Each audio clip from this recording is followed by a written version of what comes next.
Hello दोस्तों, क्या हाल है। तारीख आज 27 मई 2025, दिन मंगलवार, हिंदी तिथि ज्येष्ठ अमावस्या। और आइए बात करते हैं आज के मुख्य समाचार में देश भर की तमाम बड़ी खबरों पर नजर डालते हैं। देखिए दोस्तों, एक तो आज के दिन भारत के पहले प्रधानमंत्री पंडित जवाहरलाल नेहरू की पुण्यतिथि है। इन्हें आधुनिक भारत के निर्माता भी कहा जाता है। आज ही के दिन पहले प्रधानमंत्री पंडित नेहरू जी का निधन हुआ था 27 मई 1964 को। और नेहरू जी के नाम आज भी सबसे लंबे समय तक भारत का प्रधानमंत्री रहने का रिकॉर्ड है। 16 साल 9 महीने और 12 दिन तक ये भारत के पीएम रहे। तो चलिए नेहरू जी को नमन करते हुए आगे बढ़ते हैं अपन खबरों में। देखिए, पहली खबर ईपीएफओ खाताधारकों के लिए अच्छी खबर है। अब ओवरलैपिंग सर्विस पीरियड के कारण पीएफ ट्रांसफर क्लेम रिजेक्ट नहीं होगा। ईपीएफओ की तरफ से इस संबंध में कुछ नए नियम लागू किए गए हैं। तो देश के 7 करोड़ से भी ज्यादा ईपीएफओ सदस्यों को सरकार ने ये बड़ी राहत दी है। अब पीएफ से पैसा निकालने या ट्रांसफर करने में किसी तरह की अड़चन नहीं आएगी, कोई गड़बड़ी नहीं होगी। ये देख सकते हैं आप, इस नियम को लेकर ईपीएफओ ने क्या क्या बातें कही है। कंपनी यानी नियोक्ता को लेकर भी इसमें कुछ दिशा निर्देश जारी किए गए हैं। ओवरलैपिंग सर्विस पीरियड क्या होता है? तो किसी कर्मचारी की जॉब से फ्री होने की तारीख और नए संस्थान में शामिल होने की तारीख आपस में मेल खा जाए या एक दूसरे को काटते हुए नजर आए तो इस टाइम पीरियड को ओवरलैपिंग सर्विस पीरियड कहा जाता है।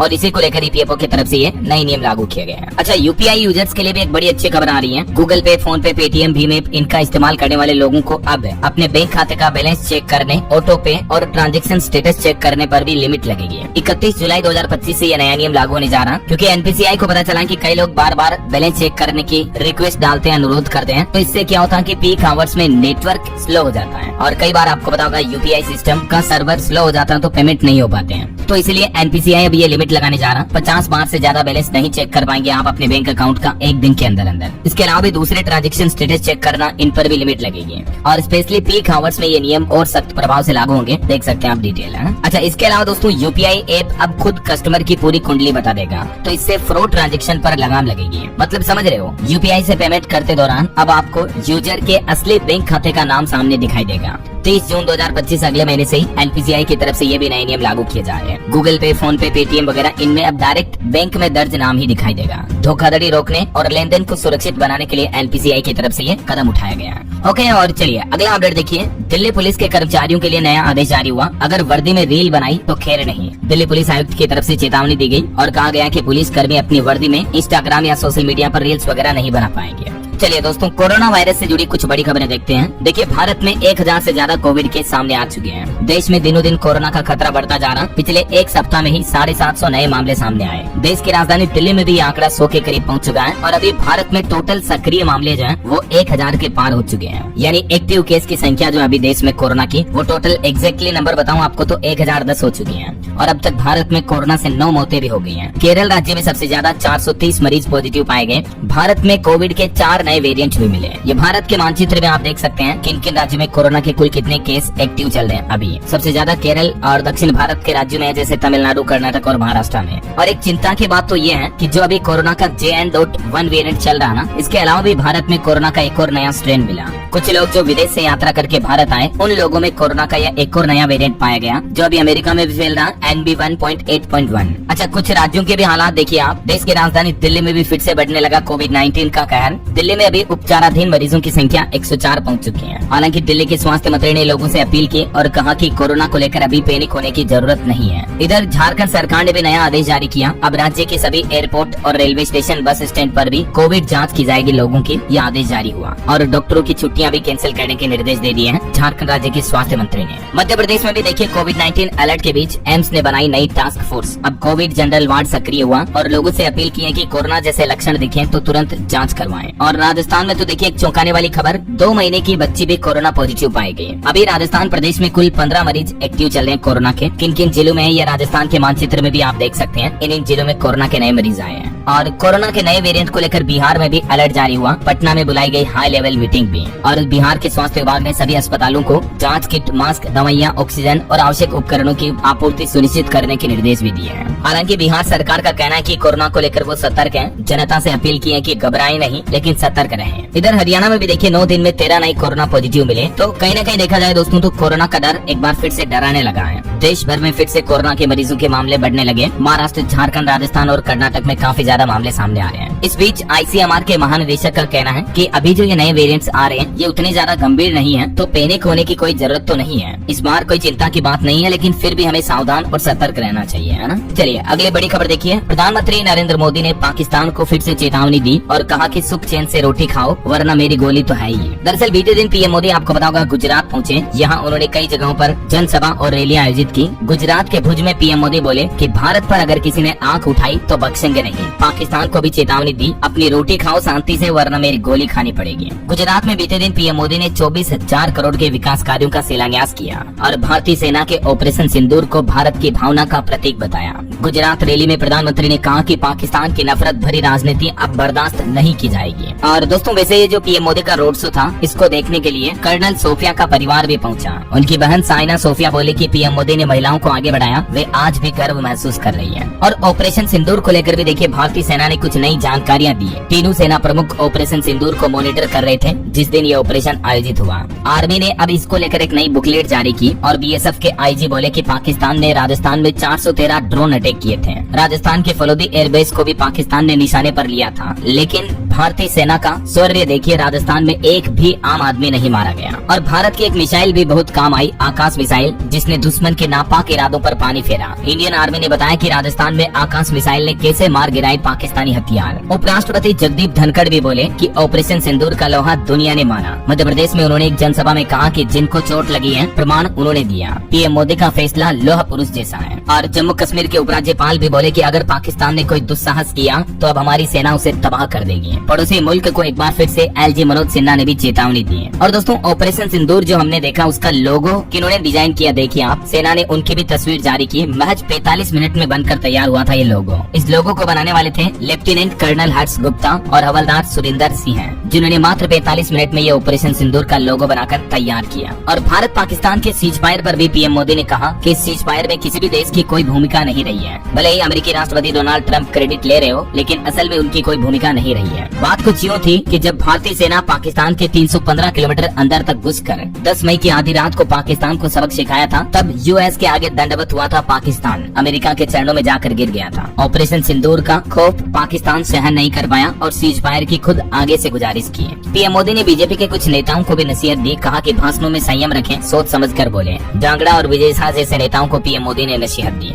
चलिए अगली बड़ी खबर देखिए। अब न होंगे पुलिस के सवाल, न एजेंसियों का टॉर्चर होगा। जासूस ज्योति मल्होत्रा को अब सलाखों के पीछे भेज दिया गया है। दरअसल अदालत ने यूट्यूबर ज्योति को 14 दिन की न्यायिक हिरासत में भेजा। हरियाणा हिसार कोर्ट में इनकी पेशी हुई थी। और इस बीच जासूस ज्योति मल्होत्रा के कुछ नए वीडियो भी सामने आ रहे हैं, जिसमें वो पाकिस्तानी बाजार में घूमती दिख रही है। उनके पीछे AK-47 लिए गार्ड्स भी उनके साथ घूम रहे हैं। अभी तो कोर्ट ने उनको 14 दिन की न्यायिक हिरासत में भेज दिया है। और एक देश के गद्दार का मामला सामने आया। पाकिस्तान को खुफिया जानकारी भेजी, दिल्ली में एक CRPF जवान गिरफ्तार हुआ। NIA बोला कि आरोपी को पाकिस्तानी अधिकारियों से डिटेल के बदले पैसे मिले थे। देखिए ऐसे जवान देश के दूसरे जवानों का भी नाम खराब करते हैं। और इधर हमारे विदेश मंत्री डॉक्टर एस जयशंकर ने भारत पाकिस्तान के बीच परमाणु युद्ध की आशंका पर अहम टिप्पणी की। वो बोले कि पाकिस्तान में आतंकवाद का खुला व्यापार होता है और भारत पाकिस्तान की परमाणु धमकियों से भी डरने वाला नहीं है। जयशंकर बोले कि पाकिस्तान खुला धंधा करता आतंकवाद का, यहाँ तक कि पाकिस्तानी सेना और पाकिस्तानी सरकार भी इसको समर्थन देते हैं। और न्यूक्लियर वॉर की आशंका को भी विदेश मंत्री ने खारिज किया। हमारे विदेश मंत्री डॉक्टर एस जयशंकर ने कनाडा के विदेश मंत्री से भी बातचीत की और इस बातचीत में भारत कनाडा संबंधों के मजबूत होने पर भी चर्चा हुई। और इस बीच एक बड़ी खबर देखिए। पाकिस्तान के प्रधानमंत्री बोले कि भारत के साथ हम बातचीत करने के लिए तैयार हैं। कश्मीर और जल सुरक्षा जैसे मुद्दों पर बात करने की इच्छा जताई अब पाकिस्तान के प्रधानमंत्री शहबाज शरीफ ने।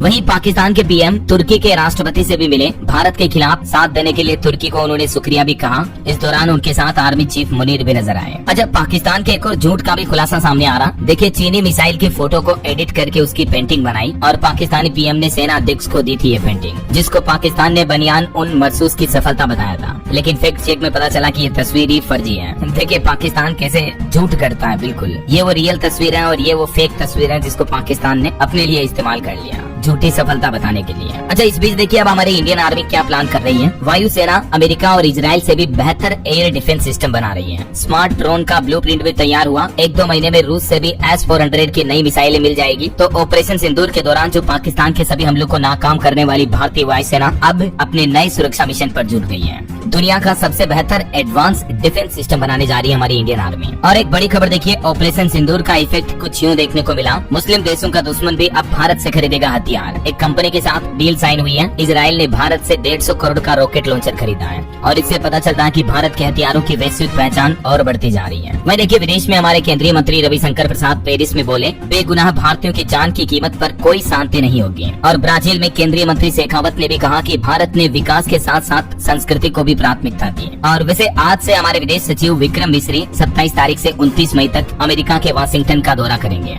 इस दौरान वो अमेरिकी प्रशासन के वरिष्ठ अधिकारियों से मुलाकात भी करेंगे। ओके, और चलिए आगे बढ़ते हैं अपन खबरों में। देखिए अगली खबर, केंद्रीय मंत्री प्रहलाद जोशी कल 28 मई को डार्क पैटर्न पर स्टेक होल्डर्स के साथ बैठक करेंगे। ये केंद्रीय खाद्य एवं उपभोक्ता मामलों के मंत्री हैं और इस बैठक का उद्देश्य भी ये होगा, देश के उपभोक्ताओं के हित में कुछ फैसले लिए जाएंगे। चलिए अगली बड़ी अच्छी खबर देखिए दोस्तों, अब बैंकों में जमा पैसे पर दुगुनी गारंटी देगी सरकार, यानी 5 लाख की जगह 10 लाख रुपए मिलेंगे। मतलब अगर किसी बैंक में पैसे जमा है और वो बैंक अगर डूब जाता है, दिवालिया हो जाता है, तो बैंकों में जमा की बीमा सीमा को सरकार 5 लाख से बढ़ाकर 10 लाख रुपए करने जा रही है। मीडिया रिपोर्ट्स के मुताबिक वित्त मंत्रालय अगले 6 महीनों में इस महत्वपूर्ण निर्णय पर मुहर लगा सकता है। अभी DICGC एक्ट के मुताबिक जो भारतीय रिजर्व बैंक RBI का रूल है, उसके अनुसार कोई भी बैंक अगर दिवालिया हो जाता है, बर्बाद हो जाता है या RBI किसी बैंक को बैन कर देता है, तो 5 लाख रुपए तक की जमा राशि जो है वो ग्राहकों को वापस मिल जाती है ना। तो इसको बढ़ाकर 10 लाख करने का प्लान है। चलिए देश के युवाओं के लिए भी अच्छी खबर देखिए, अब अप्रेंटिसशिप के लिए मिलेगा 30% अधिक स्टाइपेंड। स्वीकृति के लिए कैबिनेट को ये प्रस्ताव भी भेजा जाएगा। केंद्र सरकार कौशल विकास को बढ़ावा देने के लिए ये नया प्रयास कर रही है, जिसमें 30% अतिरिक्त स्टाइपेंड का प्रस्ताव रखा गया, यानी मासिक स्टाइपेंड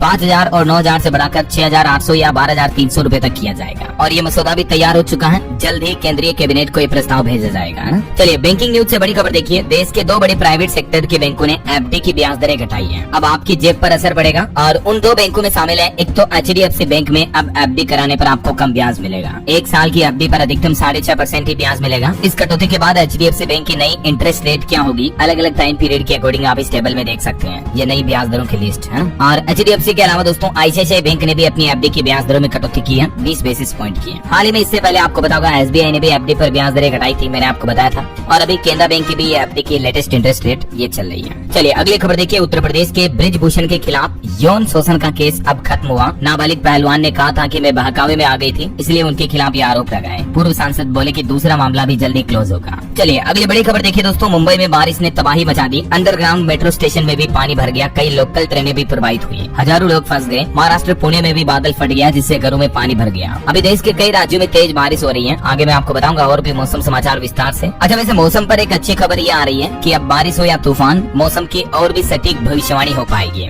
क्योंकि सरकार ने एक नया सिस्टम लॉन्च किया जिसका नाम है भारत फोरकास्ट सिस्टम। चाहे कोई साइक्लोन, चक्रवात, तूफान हो या बारिश का तांडव, अब पहले ही पक्की जानकारी मिल पाएगी। IMD यानी भारतीय मौसम विज्ञान विभाग को एक नई टाइम मशीन मिल चुकी है, यूँ कह सकते हैं अपन, क्योंकि दोस्तों भारत ने दुनिया की सबसे उच्च रिजोल्यूशन वाली मौसम पूर्वानुमान प्रणाली विकसित कर ली है। BFS इसका नाम है, जिसका फुल फॉर्म है भारत फोरकास्ट सिस्टम। और बीते दिन केंद्रीय मंत्री ने इसका उद्घाटन कर दिया और इसकी शुरुआत भी हो चुकी है भारत में। और इस नई सिस्टम से न सिर्फ आम आदमी, आम लोगों को फायदा होगा, बल्कि किसानों से लेकर सेना, NDRF तक को भी फायदा होगा। अब और सटीक मौसम की भविष्यवाणी ग्रामीण और पंचायत स्तर पर भी हो पाएगी। स्थानीय स्तर पर 2 घंटे का मौसम अनुमान भी जारी किया जा सकेगा। सुपर कंप्यूटर की मदद से 6 किलोमीटर रिजोल्यूशन के साथ मौसम पूर्वानुमान मिल पाएगा। ये देख सकते हैं आप भारत पूर्वानुमान प्रणाली किस तरह से वर्क करेगी और इसके और क्या क्या बेनिफिट होंगे। अभी देश भर में 40 डॉपलर मौसम रडारों का नेटवर्क बनकर तैयार हो चुका है और भविष्य में इसकी संख्या को बढ़ाकर 100 किया जाएगा। जो पुराने सुपर कंप्यूटर थे ना, उसमें 10-10 घंटे तक लग जाते थे मौसम पूर्वानुमान जानने के, लेकिन अब 2 घंटे का अनुमान भी जारी किया जा सकेगा। समझ रहे हो। और इस नए सिस्टम के डेवलपमेंट के साथ ही भारत ने एक नई उपलब्धि भी हासिल कर ली है। भारत दुनिया का पहला ऐसा देश बन चुका है जहां अब पंचायत स्तर पर मौसम की सटीक जानकारी मिल पाएगी। चलिए अगली खबर देखिए, पॉलिटिक्स से आ रही कि कांग्रेस ने गौरव गोगोई को बनाया असम का प्रदेश अध्यक्ष। ये मुख्यमंत्री का फेस भी बन सकते हैं असम में। राज्य में अगले साल विधानसभा चुनाव होने हैं। और सुप्रीम कोर्ट का एक बड़ा फैसला देखिए, सुप्रीम कोर्ट ने कहा कि सहमति से बने रिश्ते बिगाड़ना आपराधिक कार्यवाही का आधार नहीं है। एक केस की सुनवाई करते हुए सुप्रीम कोर्ट ने कहा कि शादी का वादा तोड़ने को झूठा मानना और रेप का आरोप लगाना बिल्कुल मूर्खता है और इस तरह के आरोपों को आपराधिक कार्यवाही का आधार नहीं माना जा सकता है। एक महिला पुरुष के बीच संबंधों को लेकर सुप्रीम कोर्ट ने ये केस की सुनवाई करते हुए फैसला सुनाया। चलिए अगला अपडेट आ रहा, उड़ीसा सरकार अब पूरी जगन्नाथ मंदिर से जुड़े शब्दों और उस मंदिर के लोगों को भी पेटेंट करवाएगी। बंगाल के दीघा में बने मंदिर के विवाद के बाद ये फैसला लिया गया है। चलिए खबर आ रही, हिमाचल के तरलोक चौहान होंगे झारखंड के नए chief justice. Supreme court collegium ने सिफारिश की, प्रदेश में 2 बार एक्टिंग सीजे की भूमिका भी निभा चुके हैं ये। वहीं सुप्रीम कोर्ट को भी जल्द ही 3 नए जज मिलने वाले हैं। कोलेजियम ने केंद्र सरकार से 3 नामों की सिफारिश की है और उन 3 में कौन कौन से नाम आप देख सकते हैं। जस्टिस विजय बिश्नोई समेत 3 न्यायाधीश अब सुप्रीम कोर्ट के नए जज बनेंगे। चलिए खबर देखिए, राजस्थान के राज्यपाल ने एक बयान दिया। वो बोले कि न्यूटन से पहले ही हमने दी थी गुरुत्वाकर्षण की थ्योरी। 380 साल पूर्व भास्कराचार्य ने बताया था सूर्य, पृथ्वी और चंद्रमा एक दूसरे को खींच कर रखते हैं। एक संबोधन के दौरान उन्होंने ये बयान दिया। और वहीं बिहार की राजनीति में जो मसला चल रहा है उस पर देखिए, तेज प्रताप यादव की पत्नी ऐश्वर्या बोली कि मेरी जिंदगी क्यों बर्बाद की है, अगर पहले से किसी लड़की के साथ अफेयर था तो मेरी शादी क्यों कराई, मुझे मारा तब सामाजिक न्याय कहाँ था। अभी एक दिन पहले आपको पता होगा तेज प्रताप यादव और अनुष्का यादव के कुछ फोटो वीडियो वायरल हुए थे। उसके बाद अब उनकी पत्नी के बयान भी सामने आ रहे हैं। उनकी पत्नी कह रही कि मुझे क्यों पीटा मारा गया, मेरी जिंदगी क्यों बर्बाद की है। वैसे आपको बता दूं, तेज प्रताप यादव और ऐश्वर्या की शादी 12 मई 2018 को हुई थी और बीते दिन बिहार के तेज प्रताप यादव की ये कुछ तस्वीरें वायरल हुई थी दूसरी लड़की के साथ। और ये एक ऐसी तस्वीर वायरल हो रही करवा चौथ जैसी। इस फोटो से मीडिया में दावा किया जा रहा है कि उन्होंने दूसरी शादी भी कर ली है। हालांकि ये तस्वीरें वायरल होने के ही कारण लालू यादव ने उनके बड़े बेटे तेज प्रताप यादव को उनकी पार्टी और परिवार दोनों ही जगहों से निकाल दिया, बर्खास्त कर दिया। चलिए अगली खबर देखिए, राजस्थान में एसआई भर्ती मामले में सरकार ने नहीं लिया अंतिम फैसला। हाई कोर्ट से कहा कि मुख्यमंत्री व्यस्त थे और समय चाहिए। अब इस मामले पर 1 जुलाई को अगली सुनवाई होगी और इस मुद्दे पर राजस्थान के कांग्रेस प्रदेश अध्यक्ष डोटासरा भी बोले कि पर्ची आएगी तब एसआई भर्ती पर निर्णय होगा। उन्होंने कहा कि कोर्ट में बहाने बना रहे हैं, दुनिया हम पर हंस रही है, सरकार नाम की कोई चीज नहीं है। चलिए अगली खबर देखिए, पंजाब हरियाणा जल विवाद मामले पर भाखड़ा जल विवाद पर अब सुप्रीम कोर्ट ने अपना फैसला सुरक्षित रख लिया है। बताया जा रहा है कि हरियाणा को पानी मिलना तय हुआ। पंजाब बोला कि बीबीएमबी और केंद्र सरकार ने गुमराह किया। वहीं खबर देखिए, इंटरनेशनल स्पेस स्टेशन जाने से पहले क्वारंटीन हुए शुभांशु शुक्ला, बोले कि पूरा भरोसा है कि ये मिशन सफल होगा। 8 जून को एक्सियोम मिशन के तहत ये ISS यानी अंतर्राष्ट्रीय स्पेस स्टेशन पर जाएंगे और ये ऐसे पहले भारतीय भी बनने जा रहे हैं। उत्तर प्रदेश लखनऊ के रहने वाले हैं शुभांशु शुक्ला। मैंने best of luck, good luck इनको इनके मिशन के लिए। चलिए रिलायंस जियो यूजर्स के लिए अच्छी खबर आ रही है। जियो ने गेमिंग के लिए 5 नए डेटा प्लान लॉन्च किए हैं जिनमें 10 MB हाई स्पीड डेटा मिलेगा और सीधे क्लाउड से फ्री गेम्स भी खेल सकेंगे। इनकी कीमत 48 रूपए से शुरू है। ये अलग अलग प्लान है। सबसे बेस प्लान 48 का होगा, बाकी 98, 298, 495 और 544। ये टोटल 5 प्लान के बारे में डिटेल्स आप देख सकते हैं, किस प्लान में कितने दिन की वैलिडिटी और कितना आपको डेटा मिलेगा। ठीक है ना, इस टेबल में और ज्यादा डिटेल आप चेक कर लीजिएगा। बहरहाल अभी तो कुछ और महत्वपूर्ण और काम की खबरें देखेंगे दोस्तों अपन, लेकिन फिलहाल वक्त तो चला आज के ताजा मौसम समाचार जानने का। तो देखिए बड़ी खबर, महाराष्ट्र मुंबई वगैरह में तो बारिश ने 107 साल पुराना रिकॉर्ड तोड़ दिया। मुंबई के कई इलाकों में जलभराव हुआ और 107 सालों में मानसून की शुरुआत के साथ ही ये सबसे ज्यादा बारिश हुई है मुंबई में। और अभी भी अगले 24 घंटे काफी अहम होंगे। IMD की तरफ से रेड अलर्ट जारी किया है। इस बार वैसे मुंबई में 16 दिन पहले मानसून पहुंच चुका है और मई महीने में पहली बार इतनी ज्यादा बारिश हुई कि पिछले 100 सालों से भी ज्यादा का रिकॉर्ड टूट गया। वैसे दोस्तों अभी हमारे देश में मानसून 9 राज्यों में पहुंच चुका है और मानसून की धमाकेदार एंट्री भी हुई। देश के 21 राज्यों में आज भी तूफान और भारी बारिश का अलर्ट है। और अभी जो नौतपा चल रहे हैं इसमें भी देश के ज्यादातर राज्यों में तप नहीं रहा, गर्मी नहीं पड़ रही, बल्कि बारिश जैसी गतिविधियां देखने को मिल रही है और 15 सालों में ऐसा पहली बार देखने को मिल रहा है। देश की राजधानी दिल्ली में भी तूफानी बारिश ने 125 साल पुराना रिकॉर्ड तोड़ दिया। 10 डिग्री सेल्सियस तक एक ही दिन तापमान में गिरावट देखने को मिली और दिल्ली के मिंटो ब्रिज अंडरपास में भी जलभराव हुआ। उसके बाद दिल्ली सरकार ने बड़ी कार्रवाई की और PWD के एक जूनियर इंजीनियर को भी निलंबित कर दिया, मतलब सस्पेंड कर दिया। और सोशल मीडिया पर ये वीडियो तो आपने देखे होंगे। मुंबई में भी भारी बारिश के चलते हालात ऐसे हो गए कि अंडरग्राउंड मेट्रो स्टेशन में ही पानी भर गया, जिससे कई लोकल ट्रेनें भी प्रभावित हुई, हजारों लोग फंस गए। जबकि महाराष्ट्र के मुख्यमंत्री देवेंद्र फडणवीस ने इसी महीने 1 मई को तो इस अंडरग्राउंड मेट्रो स्टेशन का उद्घाटन किया था। और हाल ही में शुरू हुए मेट्रो स्टेशन के हालात देखे जरा, ये घनघोर प्रशासन की लापरवाही नहीं है तो और क्या है। कुछ और अलग अलग राज्यों के मौसम के हालात देखते हैं दोस्तों फटाफट से। तो देखिए मध्य प्रदेश में भी नौतपा के दूसरे दिन भी तेज बारिश हुई। इंदौर समेत कई जिलों में पानी गिरा। आज भी MP के 20 जिलों के लिए भारी बारिश की चेतावनी है, अलर्ट है। राजस्थान में भी 16 जिलों में आंधी बारिश की चेतावनी। गर्मी के कारण एक बुजुर्ग ने भी दम तोड़ा। उमस भरी गर्मी ने कई जिलों में लोगों को परेशान भी किया। उत्तर प्रदेश के भी 4 शहरों में तेज बारिश हुई। फर्रुखाबाद में 2 फीट तक पानी भर गया। कुछ जगहों पर दीवारें गिरी। गाजीपुर में बिजली गिरने से भी एक युवक की जान चली गई। वहीं इधर बिहार के भी हालात कुछ ऐसे ही चल रहे हैं। पूरे बिहार में अलर्ट है। सहरसा, कटिहार समेत 7 जिलों में बारिश की चेतावनी है। 31 मई तक बिहार के मौसम में कोई बदलाव नहीं होगा, मतलब बारिश का सिलसिला जारी रहेगा। और बिहार राज्य में भी इस बार समय से पहले ही मानसून की एंट्री होने जा रही है। मौसम विभाग ने बताया कि बिहार में नौतपा के 9 दिनों में मौसम कैसा रहेगा। तो बिहार के ज्यादातर जिलों में भारी बारिश और बिजली गिरने का अलर्ट है। 31 मई तक लोगों को सावधान रहने की अपील भी की है मौसम विभाग की तरफ से। वहीं हरियाणा में भी देखिए दोस्तों, आज और कल से ही 3 दिन लगातार बारिश होगी। हिसार में 52 तो अम्बाला में 112 साल बाद रिकॉर्ड तोड़ बादल बरसे और इस महीने हरियाणा में अब तक 10 लोगों की मौत भी हो चुकी है। पंजाब में भी नौतपा में गर्मी व लू से लोगों को राहत मिल रही है, क्योंकि तापमान 5.5 डिग्री तक नीचे पहुंचा। पंजाब के भी 8 जिलों में बारिश की संभावना है। तो झारखंड में देखिए आप, मानसून की पहली बार प्री एंट्री हुई। साहिबगंज और पाकुड़ के रास्ते झारखंड राज्य में भी मानसून प्रवेश हो चुका है। अब 31 मई तक झारखंड में भी तेज हवा, बारिश और वज्रपात की गतिविधियां चालू रहेगी। इधर पहाड़ी राज्यों की बात करें तो हिमाचल में भी 2 दिन तूफान और ओलावृष्टि की चेतावनी है। 31 मई तक बारिश के आसार रहेंगे। और एक बड़ी घटना हो गई दोस्तों, देखिए भारतीय क्रिकेट टीम के पूर्व कप्तान सौरव गांगुली के बड़े भाई और उनकी पत्नी पुरी के समुद्र में डूबते डूबते बच गए, क्योंकि ये समुद्र में वाटर स्पोर्ट्स करने गए थे। तभी अचानक से लहरें उठने लगी, उनकी स्पीड बोर्ड भी पलट गई। हालांकि गनीमत रही कि किसी तरह की कोई दुर्घटना नहीं हुई। वैसे मुंबई में तो अभी भारी बारिश के हालातों के बीच रात में भी समुद्र में 13 फीट ऊंची लहरें उठने का अलर्ट जारी किया था प्रशासन ने। अच्छा, वैसे देश के ज्यादातर राज्यों में तो बारिश के हालात चल रहे हैं, लेकिन दोस्तों देश के कई राज्यों के कई जिलों में उमस भरी गर्मी भी लोगों को परेशान कर रही है। इस बीच वैज्ञानिकों ने एक चेतावनी भी दी और कहा कि उमस भरी गर्मी और लू जानलेवा बन रही है। जलवायु परिवर्तन की वजह से ये हालात पैदा हो रहे हैं और ये हालात भविष्य में आगे आने वाले सालों में और भी गंभीर होंगे। नेचर कम्युनिकेशंस में इस संबंध में एक वैज्ञानिकों ने शोध भी प्रकाशित किया और बताया कि इस तरह की उमस भरी गर्मी और लू के हालातों से कई लोगों की जानें जा रही हैं। और भी दोस्तों, स्काईमेट वेदर की रिपोर्ट के मुताबिक अगले 24 घंटों के दौरान मौसम का संभावित पूर्वानुमान क्या रह सकता है, कुछ जानकारी आप देख सकते हैं स्क्रीन पर। ओके, और चलिए मौसम के बाद अब अपन आज के सराफा बाजार पर नजर डाल लेते हैं। तो देखिए, सोना 342 रूपए बढ़कर अभी 95,813 रूपए प्रति 10 ग्राम पहुंच चुका है। चांदी भी 488 रूपए महंगी हुई और चांदी का भाव 97,397 रूपए प्रति किलो चल रहा है। अलग अलग कैरेट के हिसाब से गोल्ड का प्राइस आप इस टेबल में देख सकते हैं। और सोने के भाव को लेकर एक चौंकाने वाली रिपोर्ट तो ये सामने आ रही है कि क्या साल 2030 तक 7.5 लाख रुपए प्रति 10 ग्राम तक पहुंच सकता है सोना। जी हाँ, गोल्ड व्हीट ट्रस्ट रिपोर्ट 2025 में ये दावा किया गया कि सोने के भाव अगले 5 सालों में $8,900 यानी हमारे इंडियन भाव में तकरीबन 7.5 लाख रुपए प्रति तोला प्रति 10 ग्राम तक पहुंच सकते हैं। रिपोर्ट के अनुसार बढ़ती महंगाई के आधार पर सोने की कीमतें तय होगी। इस रिपोर्ट से जुड़ी ये विस्तार से जानकारी आप देख सकते हैं स्क्रीन पर कि बढ़ते सोने की महंगाई के पीछे वजह क्या है और ऐसे में जो निवेशक हैं उनको किन बातों को लेकर ध्यान देने की जरूरत है। हालांकि सोने को लेकर कुछ अलग अलग भविष्यवाणियां भी की जाती हैं अलग अलग टाइम पर, तो इससे जुड़ी डेटा भी आप देख सकते हैं।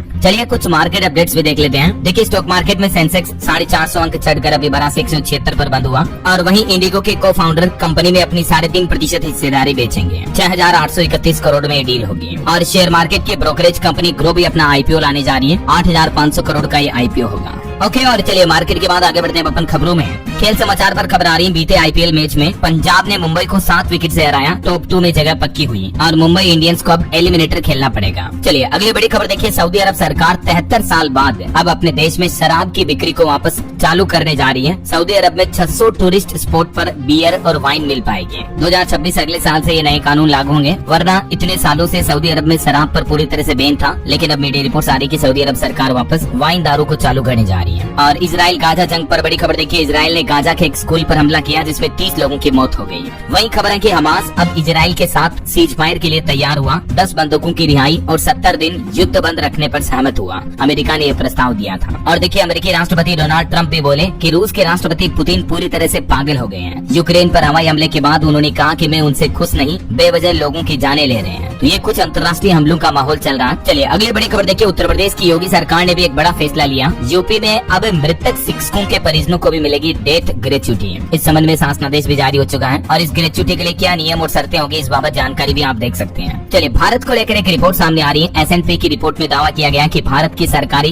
गैर बैंकिंग वित्तीय कंपनी की मजबूत वृद्धि होने की उम्मीद है आने वाले कुछ सालों में। अगले 2 सालों को लेकर ये रिपोर्ट जारी हुई और भारतीय अर्थव्यवस्था ने भी एक और पड़ाव पार कर लिया है। 10 सालों में भारत की अर्थव्यवस्था 105% तक बढ़ी है और अभी तो हमारा इंडिया जापान को पछाड़कर दुनिया की चौथी सबसे बड़ी इकोनॉमी बन चुका है। इस पर आनंद महिंद्रा भी बोले कि ये कभी सपना हुआ करता था जो आज हकीकत बन गया है। देश के उपराष्ट्रपति जगदीप धनखड़ भी बोले कि बहुत ही जल्द भारत चौथी से दुनिया की तीसरी बड़ी महाशक्ति बनने वाला है। वहीं देखिए, गृह मंत्री अमित शाह ने कहा कि मोदी सरकार में 1.35 लाख करोड़ हुआ स्वास्थ्य का बजट। 23 नए एम्स हॉस्पिटल को भी मंजूरी मिली और स्वास्थ्य को लेकर सरकार ने एक और लक्ष्य तय किया है। साल 2047 तक सिकल सेल से देश को मुक्ति दिलाने का लक्ष्य है। ICMR ने बनाया पहला कलंक पैमाना भी और लोगों को सिकल सेल एनीमिया के बारे में जागरूक करने के लिए एक नई पहल भी शुरू की गई है। चलिए अगला अपडेट देखिए, गोल्डन बॉय नीरज चोपड़ा एक कंपनी के साथ पार्टनरशिप किए हैं। ओडी इंडिया के साथ अब वो ब्रांड एम्बेसडर रहेंगे। और एक चिंताजनक रिपोर्ट देखिए दोस्तों, खेती और पशुपालन में एंटीबायोटिक दवाओं का बढ़ता प्रयोग इंसानी सभ्यता के लिए खतरनाक हो सकता है। दावा किया जा रहा है कि साल 2050 तक सुपर बग से हो सकती है 1 करोड़ मौतें, क्योंकि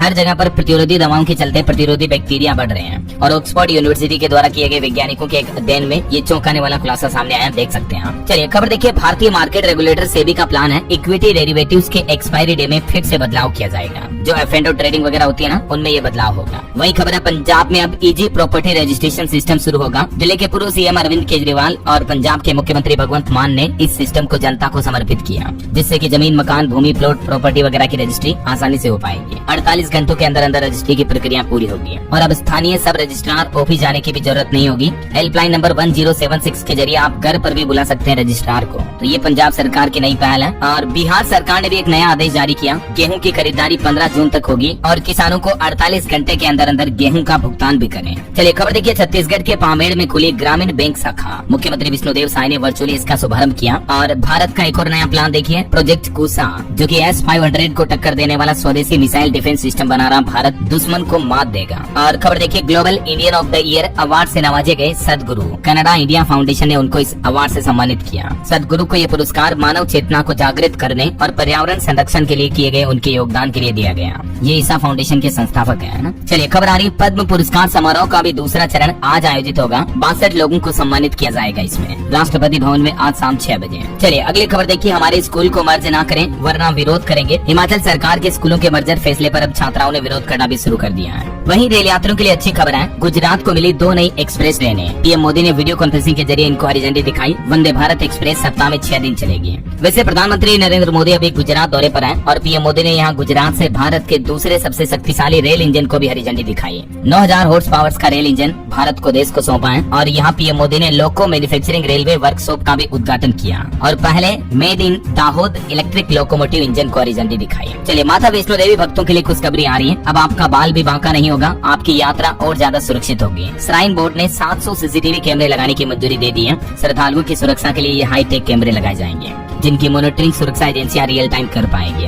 चलिए खबर आ रही, दिल्ली का रिंग रोड होगा सिग्नल फ्री, जाम से मिलेगी राहत। 35 मिनट का सफर 8 मिनट में पूरा हो पाएगा। विधानसभा से किंग्सवे कैंप तक ट्रैफिक जाम की समस्या हल होगी। वहीं खबर है, राम सेतु को जल्द ही राष्ट्रीय स्मारक घोषित करें केंद्र सरकार। सुब्रमण्य स्वामी ने खटखटाया सुप्रीम कोर्ट का दरवाजा और ये मांग भी की है कि राम सेतु को, जिसे एडम ब्रिज के नाम से भी जाना जाता है, इसको राष्ट्रीय स्मारक घोषित किया जाए ऐसा। और कलकत्ता हाईकोर्ट का एक बड़ा फैसला देखिए, पेंशन और रिटायरमेंट बेनिफिट में एक दिन की भी देरी नहीं की जा सकती है। हाईकोर्ट ने एक केस की सुनवाई करते हुए कहा कि पेंशन में देरी अस्वीकार्य है और पेंशन कानूनी अधिकार है, सरकार कोई दान में नहीं दे रही है। एक चतुर्थ श्रेणी कर्मचारी के केस में मामले की सुनवाई करते हुए हाईकोर्ट ने सरकार को फटकार लगाई। चलिए बड़ी खबर देखिए, चिनाब नदी में अचानक बढ़ सकता है पानी का स्तर। NHPC ने लोगों से अपील की और कहा कि नदी के पास न जाएं, नुकसान हुआ तो आप ही जिम्मेदार होंगे। वहीं उपराष्ट्रपति जगदीप धनखड़ बोले कि कृषि विकास से ही आएगी देश में समृद्धि। मध्य प्रदेश के जैसे ही हर राज्य में होना चाहिए कृषि उद्योग समागम। और खबर है, प्रधानमंत्री नरेंद्र मोदी ने भी देशवासियों से अपील की, कहा कि रोजाना 40 मिनट योग करके घातक बीमारियों से आप बच सकते हैं। पीएम मोदी ने लोगों को योग चेन और योग रील्स बनाने के लिए भी कहा है। चलिए खबर आ रही, सैटेलाइट सर्विस लॉन्च से पहले सरकार ने एक बड़ी तैयारी की है। राष्ट्रीय सुरक्षा को देखते हुए एक बड़ा फैसला लिया है, क्योंकि अभी भारत में सैटेलाइट इंटरनेट सर्विस लॉन्च करने वाली कंपनियों में कई विदेशी प्लेयर्स भी शामिल हैं, जैसे एलन मस्क की स्टारलिंक आने वाली है। तो इन कंपनियों के लिए सरकार ने गाइडलाइन जारी की है कि एक तो मॉनिटरिंग फैसिलिटी सेटअप होगा, कंपनियों का डेटा भारत में ही रहेगा, नियमों को सख्त बनाया जाएगा और कंपनियों को भारत सरकार के नियमों का पालन करना अनिवार्य होगा। वही देखिए, चीन सरकार ने भी अपने नागरिकों के लिए एक एडवाइजरी जारी की। नागरिकों से कहा कि बांग्लादेश में शादी ना करें, विदेशी पत्नियों के चक्कर में मत पड़ो। और एक बड़े स्कैम की खबर देखिए दोस्तों, AI वीडियो के जरिए ट्रम्प होटल का स्कैम सामने आया। कर्नाटक में 200 से ज्यादा लोगों के साथ ठगी की गई, फर्जी ऐप पर दिखाए गए झूठे मुनाफे। और अमेरिकी राष्ट्रपति डोनाल्ड ट्रंप के AI जनरेटेड वीडियो के नाम पर निवेश करवा के लोगों से ठगी की गई। तभी तो मैं आपको कहता हूँ कि सावधान रहें ऐसे ठगों से। चलिए अगली खबर देखिए, यूपी की योगी सरकार का बड़ा फैसला। उत्तर प्रदेश में हर विधानसभा में होगा मुख्यमंत्री कंपोजिट विद्यालय। CM योगी बोले कि हर स्कूल में शिक्षक छात्र रेशियो बरकरार रहे। 51,000 से ज्यादा टेबलेट्स भी बांटे सीएम योगी ने और इस मौके पर ये बड़ी घोषणा की। वही दोस्तों उत्तर प्रदेश में श्री बांके बिहारी मंदिर न्यास का गठन हुआ। राज्यपाल ने अधिसूचना जारी की, अब ट्रस्ट देखेगा सेवाएं। इस ट्रस्ट में 18 सदस्य होंगे और यूपी अयोध्या में भी अब 14 नहीं बल्कि 8 मंदिरों में होगी मूर्ति प्राण प्रतिष्ठा। शेषावतार मंदिर में भी प्राण प्रतिष्ठा कार्यक्रम का आयोजन होगा। वहीं देखिए बिहार के डीजीपी ने राज्य के पुलिस अधिकारियों को चेतावनी दी और कहा कि अपराध पर लगाएं पूर्ण अंकुश वरना कार्रवाई होगी। बिहार राज्य में बढ़ते अपराध पर डीजीपी काफी नाराज हुए और ये चेतावनी भी दी। और मध्य प्रदेश में औद्योगिक विकास की एक नई लहर देखिए। GIS 2025 के बाद प्रदेश में 1744 एकड़ भूमि पर 46 औद्योगिक इकाइयों का आवंटन हुआ। मुख्यमंत्री डॉक्टर मोहन यादव की तरफ से ये ग्लोबल इन्वेस्टर समिट 2025 के सफल आयोजन की बातें बताई गई और डेटा भी जारी किए गए। चलिए अगली खबर देखिए। केंद्रीय शिक्षा मंत्री धर्मेंद्र प्रधान ने कर्नाटक बंगलुरु परिसर के लिए लिवरपूल विश्वविद्यालय को आशय पत्र सौंपा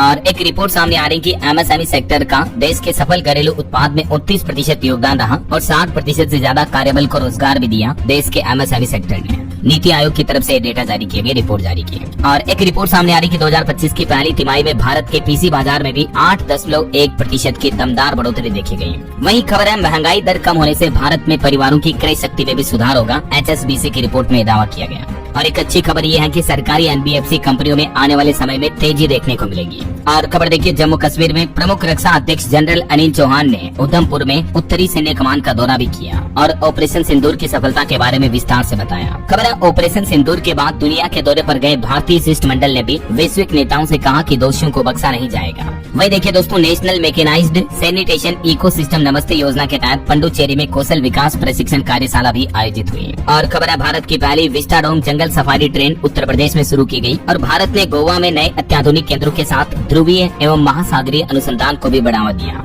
दिल्ली में राष्ट्रीय राइट्स होप ने पंचायत उन्नति सूचकांक PI 2.0 भी लॉन्च किया। और दोस्तों सैटेलाइट तस्वीरों से ऑपरेशन सिंदूर की सफलता का एक और बड़ा खुलासा सामने आना कि पाकिस्तान के नूर खान एयरबेस को पहले के आकलन से कहीं अधिक नुकसान हुआ है। ये तस्वीरें आप खुद ही देख सकते हैं बिफोर और आफ्टर की। चलिए अगली खबर देखिए। बिजली विभाग की लापरवाही से अगर किसानों की फसलें जल गई तो अब किसानों को 10 लाख रुपए का मुआवजा मिलेगा। महाराष्ट्र मुंबई की एक उपभोक्ता आयोग न्यायालय की तरफ से बड़ा फैसला सुनाया गया। दिल्ली वालों के लिए भी गुड न्यूज है, अब सरकारी कामों के लिए नहीं लगाने होंगे चक्कर। दिल्ली सरकार एक नई योजना लेकर आ रही है। सभी 11 जिलों में मिनी सचिवालय बनाने की योजना बना रही है जिससे कि लोगों को सरकारी कार्यालयों के लिए अलग अलग जगहों पर भटकना ना पड़े और उनके ज्यादातर काम एक ही जगह पर हो जाए। वहीं दिल्ली में पढ़ने वाले छात्रों के लिए भी एक खुशखबरी है। 257 सरकारी स्कूलों में शुरू हुई कौशल आधारित शिक्षा भी है, मतलब स्किल एजुकेशन को बढ़ावा देने के लिए दिल्ली सरकार की तरफ से ये नई पहल की गई है। देख सकते हैं आप डिटेल। और वहीं दिल्ली में वायु प्रदूषण को कम करने के लिए भी अब सरकार इलेक्ट्रिक वाहनों का इस्तेमाल बढ़ा रही है। दिल्ली एम्स में भी अब EV चार्जिंग की सुविधा मिलेगी। चलिए अगली खबर देखिए दोस्तों। अगले 3 महीने में पॉलीथीन मुक्त होगा हरियाणा का ये शहर। मंत्री ने अधिकारियों को सख्त निर्देश दिया और हरियाणा गुरुग्राम को 3 महीनों में पॉलीथीन मुक्त करने का आदेश दिया पर्यावरण मंत्री ने। खबर है हिमाचल प्रदेश में चीन सीमा के पास भी अब पर्यटक सैर कर सकेंगे। रक्षा मंत्रालय की तरफ से हरी झंडी दी गई। वहीं उत्तर प्रदेश के पर्यटन मंत्री जयवीर सिंह की तरफ से बड़ा ऐलान किया गया। यूपी और महाराष्ट्र सरकार मिलकर बनाएगी छत्रपति शिवाजी महाराज का स्मारक। कोठी मीना बाजार में बनाया जाएगा इस स्मारक। और देखिए उत्तर प्रदेश में लखनऊ समेत 5 जिलों में हाईटेक जिम भी खोले जाएंगे जहां खिलाड़ियों को इंटरनेशनल लेवल की सुविधाएं मिलेगी। कौन कौन से 5 जिलों में जिम खोलेंगे देख सकते हैं आप। लखनऊ, सैफई, कानपुर देहात, हरदोई और फर्रुखाबाद में। बिहार सरकार के कुछ अपडेट देखिए आप। बिहार में अब शादी करने पर मिलेंगे 1 लाख रुपए। नीतीश सरकार एक शानदार स्कीम लेकर आई है। अंतरजातीय विवाह योजना 2025 की शुरुआत की गई है बिहार में और इस योजना के तहत अलग अलग जाति में शादी करने वाले जोड़ों को बिहार की नीतीश सरकार 1 लाख रुपए तक की प्रोत्साहन राशि देगी।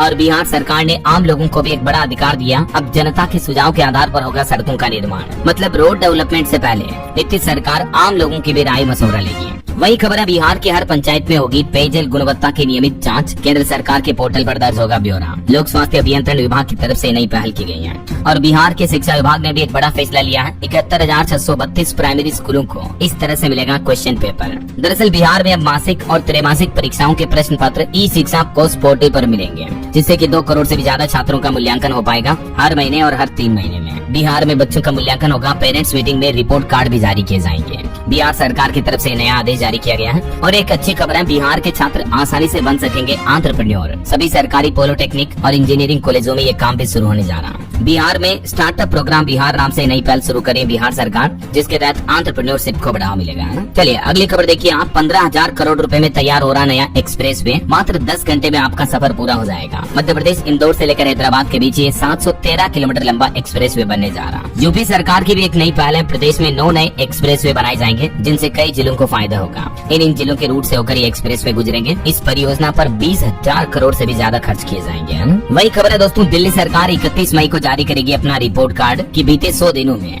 दिल्ली गवर्नमेंट ने क्या क्या किया, जनता को पूरा रिपोर्ट सौंपेगी रेखा गुप्ता सरकार। चलिए कुछ और स्टेट न्यूज अपडेट देखते हैं फटाफट से। देखिए राजस्थान में अब कांग्रेस सभी संभागों में नेताओं को मजबूत करेगी और राजस्थान में देखिए एक बड़ा फर्जीवाड़ा का खुलासा भाई सामने आया। कहीं ITI की जगह जानवरों का भाड़ा लगा हुआ तो कहीं स्कूल खुले हुए हैं, न ट्रेंड स्टाफ है न ही जरूरी मशीनें हैं। राजस्थान के 682 संस्थानों में ये बड़ा फर्जीवाड़ा सामने आया, मतलब फर्जी ITI संस्थान चल रहे हैं, देखिए जरा।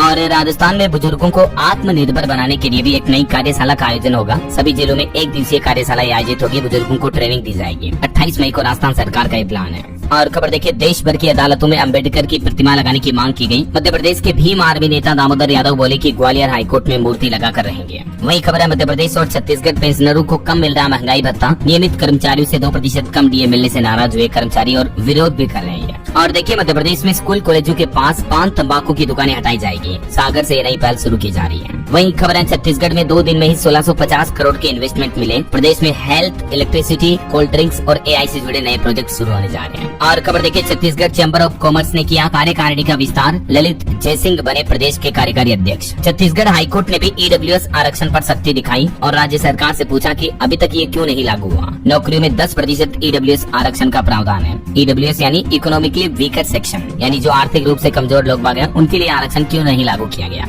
तो छत्तीसगढ़ हाईकोर्ट ने सरकार से भी सवाल जवाब किए। वहीं CBSE की तरफ से एक नई गाइडलाइन जारी की गई है। अब स्कूलों में बच्चों का शैक्षिक और व्यक्तिगत विकास भी होगा। मातृभाषा में होगी प्राइमरी स्कूल के बच्चों की पढ़ाई। पाठ्यक्रम संचालन के लिए कमेटी भी बनाई जाएगी। बड़ी खबर देखिए, उत्तर प्रदेश में लखपति दीदी योजना में 1200 महिलाओं से एक धोखाधड़ी का मामला सामने आया। गोरखपुर में फर्जी ऑफिस खोलकर रजिस्ट्रेशन के नाम पर हजारों रुपए वसूले गए। वहीं उत्तर प्रदेश के अलग अलग शहरों में अब अलग अलग स्थानों पर फूड हब बनेंगे। लखनऊ से ये नई पहल शुरू होने जा रही है। और बिहार के कुछ अपडेट देखिए, कैमूर में बनेगा 30 बेड का हाईटेक अस्पताल। स्वास्थ्य मंत्री ने 11 करोड़ की योजनाओं का शिलान्यास भी किया। वहीं बिहार में अगले 3 दिनों में 90,000 आयुष्मान कार्ड बनाने का भी लक्ष्य रखा गया है सुपौल जिले में। और बिहार खेल विश्वविद्यालय का पहला प्रोस्पेक्टस भी आज लॉन्च होगा। विभिन्न पाठ्यक्रमों की पूरी जानकारी मिल पाएगी। और खबर है, झारखंड के 20 IAS का तबादला पोस्टिंग की गई। झारखंड देवघर एम्स में 21 जून से इमरजेंसी सेवाएं शुरू होगी। हरियाणा में 6500 पंचायतों को मिलेगी नई सुविधाएं। हर गाँव में पंचायत भवन बनाया जाएगा और E-लाइब्रेरी भी लगाई जाएगी। स्ट्रीट लाइट भी लगेगी। हरियाणा सरकार की तरफ से ग्रामीण विकास को लेकर ये बड़ी योजना की घोषणा की गई है। वैसे हरियाणा में कोरोना वायरस पर भी अपडेट आ रहा। 13 नए मरीज पॉजिटिव पाए गए। 2 जिलों में 4 नए केस भी आए। और देखिए हरियाणा पंचकुला में पहली बार धीरेन्द्र शास्त्री भी अपनी कथा कर रहे हैं। भीड़ में भगदड़ जैसे हालात पैदा हो रहे हैं। और खबर देखिए, चंडीगढ़ बना नक्शा प्रोजेक्ट का हिस्सा। डिजिटल होंगे अब जमीन से जुड़े रिकॉर्ड भी। DC को बनाया गया नोडल अधिकारी। और वही देखिए दोस्तों, चंडीगढ़ PGI के डॉक्टरों की एक बड़ी सफलता, बिना चीरा लगाए ट्यूमर निकाला। हार्मोन इनबैलेंस के चलते जम्मू कश्मीर के एक पुलिसकर्मी की लंबाई खली से भी ज्यादा हो गई। 7 फुट 7 इंच लंबी पहुंच चुकी है उनकी हाइट। तो चंडीगढ़ PGI के डॉक्टरों ने उनका इलाज किया। वही खबर है, उत्तराखंड के गैरसैंण में होगा योग दिवस कार्यक्रम का आयोजन। 10 देशों के राजदूतों को भी निमंत्रण भेजा गया। 21 जून को यह आयोजन होगा योग दिवस के मौके पर, है ना। चलिए कुछ एजुकेशनल अपडेट्स देख लेते हैं दोस्तों फटाफट से। देखिए SSC ने जून एग्जाम कैलेंडर 2025 जारी कर दिया है। LDC UDC भर्ती परीक्षाएं 15 जून को होगी। कुछ और एग्जाम डेट्स आप देख सकते हैं। और बिहार स्वास्थ्य विभाग में भी 2619 पदों पर भर्ती निकली हुई है। आवेदन कल से शुरू हो चुके हैं। लास्ट डेट इसकी 15 जून रहेगी। उत्तर प्रदेश में असिस्टेंट प्रोफेसर B.Ed के 107 पदों पर भर्ती निकली है। इसकी अंतिम तारीख 12 जून है। वहीं राजस्थान बोर्ड के 8वीं का रिजल्ट जारी हो चुका है। 96.66% रहा रिजल्ट। और महाराष्ट्र में 500 से ज्यादा शिक्षकों की भर्ती में धांधले का एक मामला सामने आया। 100 करोड़ से ज्यादा का घोटाला हो सकता है। ओके, और चलिए दोस्तों अंत में आज के राशिफल पर नजर डाल लेते हैं। देखिए कर्क और तुला राशि वालों को आज रुका पैसा मिल सकता है। कन्या राशि वालों की नौकरी में तरक्की के भी योग बनेंगे। और अगला महीना जून जो है वो 6 राशियों के लिए बहुत ही अच्छा रहेगा। सिंह राशि वालों को नौकरी में तरक्की मिलेगी तो धनु राशि वालों को रुका पैसा मिलने के भी योग बन रहे हैं। बाकी और भी मेष, वृष, मिथुन समेत कई राशियों के लिए जून का महीना शुभ रहेगा। और भी कुछ अलग अलग राशियों का राशिफल आप देख सकते हैं स्क्रीन पर। और हाँ दोस्तों, आप मुझे कमेंट करके बताइए कि इस बार global Indian of the year award किस आध्यात्मिक गुरु को दिया गया। कमेंट में लिखिए उनका